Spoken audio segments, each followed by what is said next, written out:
आज की इस वीडियो में हम लोग लूसेंट के भूगोल को कंप्लीट करेंगे। तो आप लोग इस वीडियो बने रहिए और वीडियो को लाइक कर दीजिएगा और चैनल को भी सब्सक्राइब कर दीजिएगा। चलिए स्टार्ट करते हैं। देखिए, सर्वप्रथम भूगोल शब्द का प्रयोग इरेटोस्थनीज एक ग्रीक विद्वान 276 से 194 ईस्वी ने किया। यह शब्द ग्रीक भाषा के दो मूल यानी जियो जिसका अर्थ होता है पृथ्वी और ग्राफी जिसका अर्थ होता है वर्णन से प्राप्त किया गया है। यानी कि भूगोल शब्द का सबसे पहले प्रयोग इरेटोस्थनीज ने किया था, जिसका ग्रीक विद्वान था। ये कौन विज्ञान था? ग्रीक विद्वान था। चलिए आगे देखते हैं। दोनों को एक साथ रखने पर इसका अर्थ बनता है पृथ्वी का वर्णन। मतलब जो भूगोल है दो गो शब्द से मिलकर बना हुआ है, यानी पृथ्वी प्लस में वर्णन। तो इसको साथ में रखते हैं तो बनता है पृथ्वी का वर्णन बनता है। चलिए देखिए आगे अगला टॉपिक देखते हैं। आगे देखते हैं। भूगोल के नामकरण एवं इस विषय को प्राथमिक स्तर पर व्यवस्थित स्वरूप प्रदान करने का श्रेय यूनान के निवासियों को जाता है।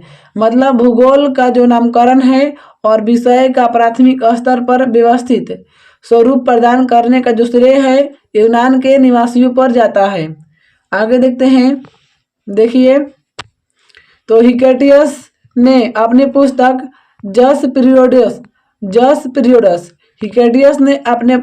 जस पीरियड्स अर्थात पृथ्वी का वर्णन में सर्वप्रथम भौगोलिक तत्वों का क्रमबद्ध समावेश किया। मतलब जो हिकेटियस ये जस पीरियड जो पुस्तक है इसमें भौगोलिक तत्वों का क्रमबद्ध समावेश किया। आगे देखते हैं। ये देखिए यहाँ पर आपको दिए हुए हैं भूगोल के मतलब जनक। देखिए यहाँ पर पहला नंबर में दिए हैं भूगोल का जनक है हिकेटियस। भूगोल का जो जनक है क्या है? हिकेटियस है। वर्तमान भूगोल का जो जनक है अलेक्जेंडर वान हम्बोल्ट है। वर्तमान जो भूगोल का जनक है अलेक्जेंडर वान हम्बोल्ट। व्यवस्थित भूगोल का जनक जो है वो है इरेटोस्थनीज। व्यवस्थित भूगोल का जनक इरेटोस्थनीज है। भौतिक भूगोल का जो जनक है वो है पोलिडोनियम है जो है भौतिक भूगोल के जनक। आगे देखते हैं। जो संस्कृति भूगोल का जनक है वो है कार्ल ओ सावर जो है वो संस्कृति भूगोल का जनक है। आगे देखिए, गणितीय भूगोल के संस्थापक हैं थेल्स व एनेक्सीमिंडर हैं। आगे देखते हैं। विश्व ग्लोब का जो निर्माण करता है वो है मार्टिन बैहम जो है विश्व ग्लोब का निर्माता है। विश्व मानचित्र के निर्माण करता है अनेजी मेंडर। विश्व मानचित्र के निर्माण किए हैं अनेजी मेंडर ने। आगे देखिए, भौगोलिक विश्वकोश का रचनाकार है तो वो है अस्ट्राबो। जो भौगोलिक विश्वकोश का जो रचनाकार है वो अस्ट्राबो है। अब तो ये सब जो था भूगोल का ये सब जनक थे। चलिए हमने अपने टॉपिक पर चलते हैं। देखिए यहाँ तक ये थे।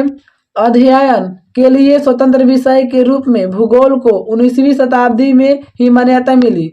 मतलब जब अध्ययन के रूप में भूगोल को 19वीं शताब्दी में क्या मिला? इसको मान्यता मिला। 20वीं शताब्दी के आरंभ में भूगोल मनुष्य और पर्यावरण के पारस्परिक संबंधों के अध्ययन के रूप में विकसित हुआ।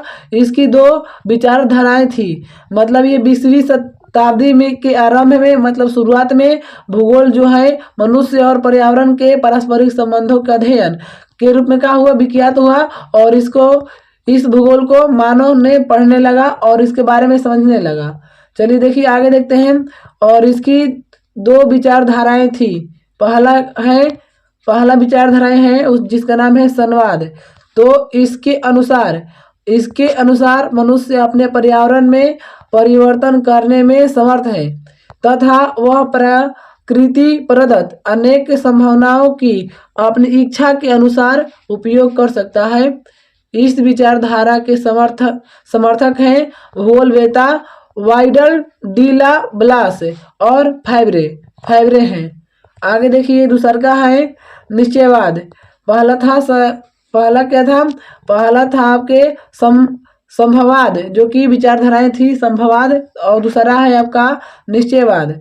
देखिए निश्चयवाद जो है इसके अनुसार मनुष्य के सारे काम पर्यावरण द्वारा निर्धारित होता है।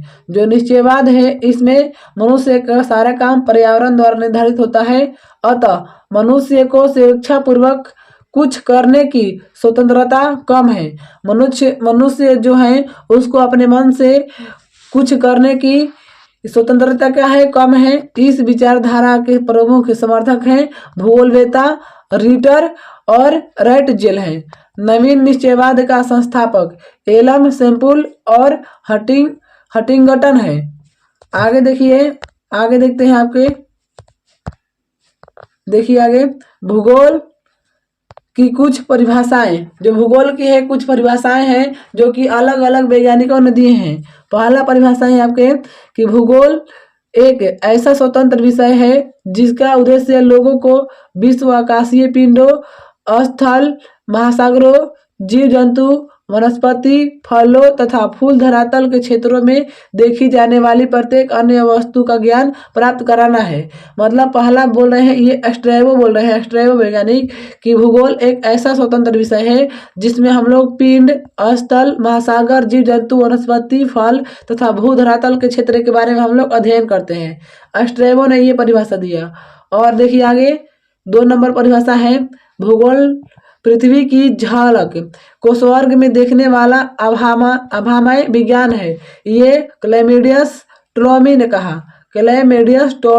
कहा भूगोल पृथ्वी की झलक को स्वर्ग में देखने वाला अभामय विज्ञान है। आगे देखिए अगला वैज्ञानिक क्या कहे, तो अगला वैज्ञानिक ने कहे हैं कि भूगोल वह विज्ञान है जिसमें पृथ्वी को स्वतंत्र ग्रह के रूप में मान्यता देते हुए उसके समस्त लक्षणों, घटनाओं एवं उसके अंतः संबंध का अध्ययन किया जाता है।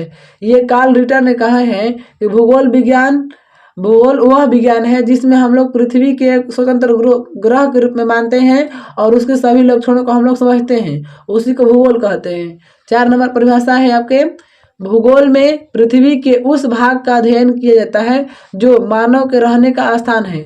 तो 4 नंबर परिभाषा है कि भूगोल में ऐसा जगह का स्थान, मतलब उस भाग को हम लोग अध्ययन करते हैं जहाँ पर मानव रहता है, और यह परिभाषा ऑर्थर होम्स ने दिया है। तो ये है थोड़ा भूगोल का परिचय आज था। तो आज का क्लास आप लोग कैसा लगा कमेंट करके जरूर बताइएगा। और लूसेंट का सभी वीडियो हर एक क्लास देखने के लिए आप लोग हमारे चैनल से जुड़ जाइए, चैनल को सब्सक्राइब कीजिए और वीडियो को लाइक कीजिए।